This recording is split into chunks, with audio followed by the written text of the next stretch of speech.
Ведаеце, якое ў мяне улюбёнейшае меркаванне аб мастацтве? Маё 5гадовае дзіця так зможа. Звычайна недасведчаныя людзі так кажуць пра абстрактнае мастацтва, пра якое я распавядаў у адным з папярэдніх эпізодаў. Але яшчэ часцей такія характарыстыкі дастаюцца розным формам прымітывізму ў жывапісе. Напрыклад, наіўнаму мастацтву, аб якім я і хачу вам распавесці сёння. Як гістарычная з'ява, наіўнае мастацтва фарміруецца ў канцы 19-га, пачатку 20-го стагоддзя. У гэты момант прафесійныя мастакі ад постімпрэсіяністаў да авангардыстаў рознага кшталту пачынаюць свядома шукаць іншае мастацтва. Народнае, дзіцячае, першабытнае. І наіўнае мастацтва сталася адным з варыянтаў адказу на гэтыя пошукі. На гэты конт ёсць знакаміты мастацтвазнаўчы анекдот, які тычыцца Пабло Пікаса. Аднойчы яго ўжо ў сталым узросце і статусе сусветнай зоркі мастацтва дык вось запрасілі на выставу дзіцячага малюнка. І ён па выніках быццам бы сказаў: «У іх зросце я маляваў як Рафаэль, але мне спатрэбілася ўсё жыццё, каб навучыцца маляваць як яны». І Пікаса добра пасуе як ілюстрацыя цікавасці да прымітываў. Вось ягоныя авіньёнскія дзеўкі зроблены пад уплывам афрыканскіх масак і іберскіх скульптураў. Але яго нельга назваць наіўным мастаком.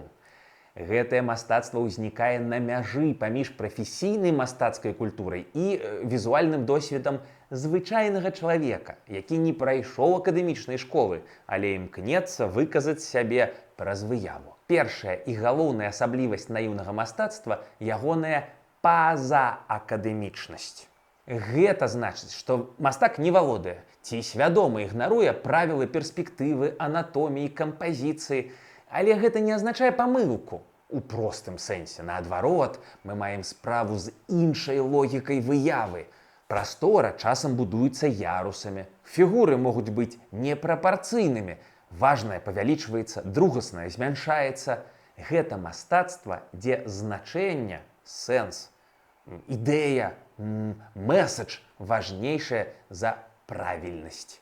Другая рыса – гэта празрыстасць выказвання. Наіўны мастак амаль ніколі не працуе са складанымі інтэлектуальнымі кодамі. Ягоны вобраз адкрыты. Ён не хаваецца за шматслаёвай сімволікай. Таму наіўнае мастацтва часта ўспрымаецца як шчырае. І гэта не пусты камплімент, а дакладная характарыстыка ягонай мастацкай мовы. Ключавая фігура тут – Анры Руссо, ці мытнік Руссо. Ён не быў часткай акадэмічнай сістэмы, але ягоны жывапіс з дзіўнай прасторай, умоўнасцю і фантазійнымі джунглямі стаўся сапраўдным адкрыццём для мастакоў авангарду. Важна, што Руссо не імітаваў наіўнасць. Ён сапраўды працаваў па-за прафесійнымі нормамі. І менавіта гэта зрабіла ягоны досвед каштоўным. Паралельна у розных краінах узніклі свае цэнтры наіўнага мастацтва.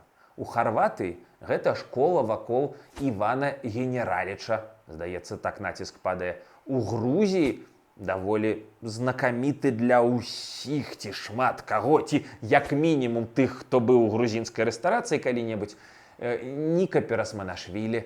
У кожным выпадку мы бачым падобную сітуацыю. Мастак працуе без акадэмічнай адукацыі, але ягоная візуальная мова аказваецца настолькі выразнай, што прыцягвае ўвагу прафесіяналаў. Чаму гэтае мастацтва з'яўляецца менавіта ў гэты час? Прычын, як заўсёды, некалькі. Па-першае, сацыяльныя змены. Урбанізацыя, рост адукацыі, пашырэнне кола людзей, якія ўвогуле могуць займацца творчасцю. А па-другое, крызіс акадэмічнага канону. Традыцыйныя формы ўжо не задавальняюць ні мастакоў, ні публіку. І нарэшце важны фактар – погляд збоку.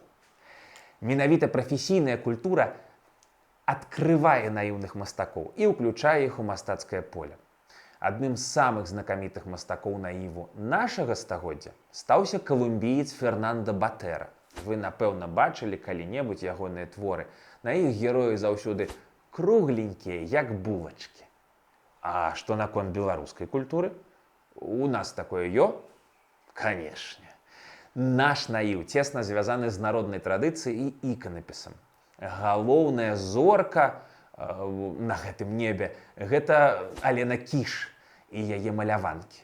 То бок роспісы па дыванах з іх яркай колеравай гамай і магічным сусветам унутры.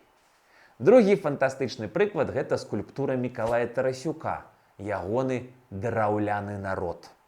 Некалькі дзесяцігоддзяў ён рабіў драўляныя скульптуркі і спалучаў іх у шматлікія групы, якія займаюцца сваімі справамі.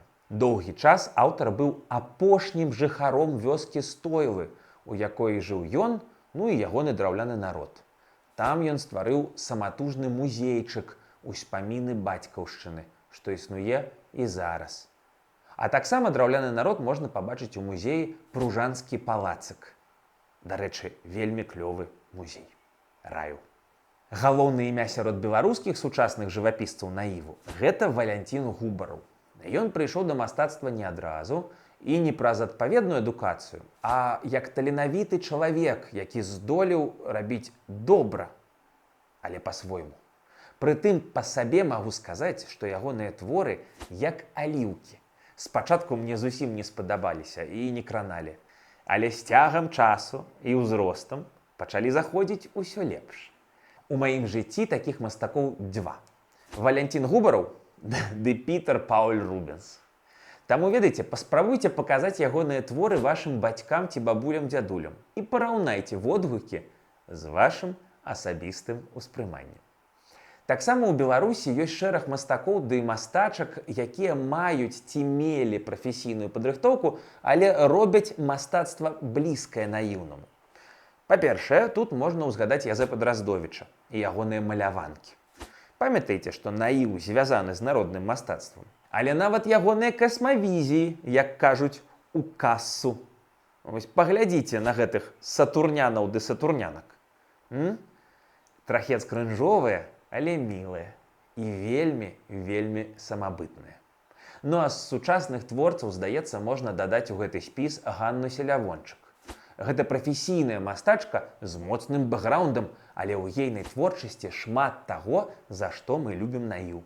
Я асабіста ёй захапляюся за тое, што пад мімімішнай эстэтыкай сядзіць сапраўдная паэтка і філосафка.